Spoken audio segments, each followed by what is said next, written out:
Tuesday, time for a weekly trip to the New Zoo. Neil Anderson joins us again live from Swamico. Good morning, Neil.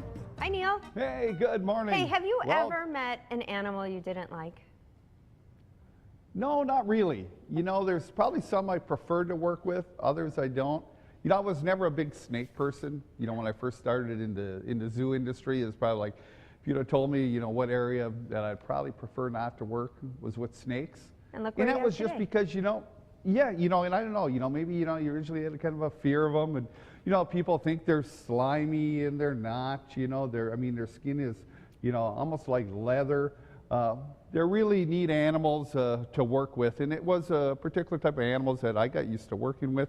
Now, this is Isabella. Isabella is about 14 years old. She's a red-tailed boa, and she's a red-tailed boa, and she's from South America. Now, she's close to, you know, as large as she's going to get.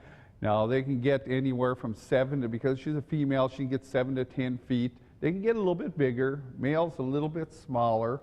You see, because of the large size of snake she is, normally I've got her on the table right here, which is great because you can see the striking pattern on her.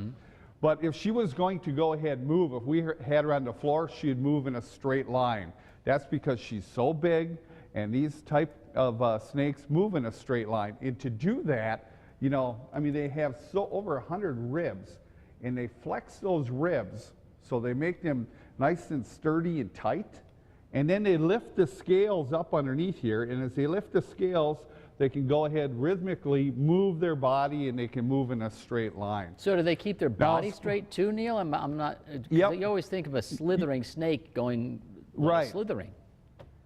Yeah, but when you look at the big guys, Pete, the big guys usually go ahead and move in a straight line. They prefer to go ahead and move. It's a lot easier because they can go ahead and travel, you know, maybe 1 mile an hour, that's about it. Now, as far as feeding too, this is kind of amazing too, is you're gauging, you know, what size prey could she go ahead and eat? Now, I don't want to know. You know, rats and everything. Think about this. Here's his body. The general rule of thumb is 1.5 times the size of the body. So she could actually, now think about that. So it's about this big. And with her head right here, she can go ahead and kind of, kind of disassemble the lower jaw and wrap that around, and then the teeth are backwards, so this goes and it'll move the prey all the way down into the stomach area. Well, Neil, we're out of time. Yeah, we're going to go work on our Cheerios instead. There you go. That's what we prefer. There you go. Thanks, Neil.